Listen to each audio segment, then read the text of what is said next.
અને બાળકોના ઉજ્જવળ ભાવિ માટે કામના કરવામાં આવી રહી છે, મોટા મોટા દાવા કરવામાં આવી રહ્યા છે।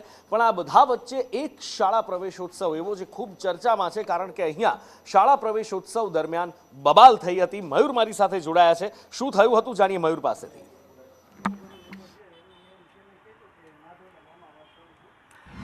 નુપુર, રાજકોટની અંદર શાળા પ્રવેશોત્સવ ચાલી રહ્યો છે અને મોટી મોટી વાતો થઈ રહી છે કે ડિજિટલ ક્લાસરૂમ બની રહ્યા છે, શાળાઓના મકાનો આલિશાન બની રહ્યા છે, વિદ્યાર્થીઓને મોકળા મને ભણવાનું મળશે। પરંતુ રાજકોટના જ વોર્ડ નંબર 15 ની અંદર એક 99 નંબરની શાળા છે કે અહીંયા માત્ર 2 રૂમની અંદર શાળા ચાલી રહી છે। અલગ અલગ 1 થી 5 ધોરણના વિદ્યાર્થીઓ અહીંયા ભણે છે અને રીતસર બાળકોને ઓસરીની અંદર રૂમના અડધા ભાગની અંદર, બીજા ભાગની અંદર એમ કરીને આખી શાળા ચલાવાઈ રહી છે।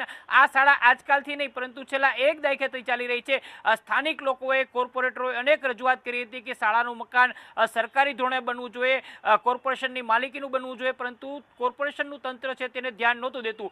આ જ મામલાને લઈને જ્યારે શાળા પ્રવેશોત્સવનો કાર્યક્રમ ચાલતો હતો ત્યારે વોર્ડ નંબર 15ના કોંગ્રેસના કોર્પોરેટર અને વોર્ડ નંબર 15ની અંદર ભાજપના જે આગેવાનો હતા તેઓ સ્ટેજ ઉપર બેઠા હતા અને સ્થાનિક વ્યક્તિ છે તે ઉકળી ઉઠ્યો હતો અને તેને કહ્યું હતું કે એક તરફ તમે આ પ્રકારના તાઇફાઓ કરો છો, મોટી મોટી વાતો કરો છો શિક્ષણને, પરંતુ આપણા જ વોર્ડની અંદર 99 નંબરની શાળા છે કે જે ભાડાના મકાનની અંદર ચાલે છે, ઢોરવાળો એ પ્રકારની શાળા ચાલતી હોવાનો આક્ષેપ છે તે વ્યક્તિએ કર્યો હતો અને ત્યારબાદ સ્થાનિક લોકોએ તેમને ખાતરી આપી હતી, સ્થાનિક અધિકારીઓ તેમને ખાતરી આપી કે શાળાનું મકાન છે તે વહેલી તકે પાકું બનાવવામાં આવશે। પરંતુ આ બધી જ વાતને વચ્ચે સંદેશ ન્યૂઝે શાળાએ પણ પહોંચ્યું હતું, શાળાની સ્થિતિ પણ જણાવી હતી કે કયા પ્રકારની જે સ્થાનિક લોકોએ પોતાની પીડા પણ વર્ણવી હતી।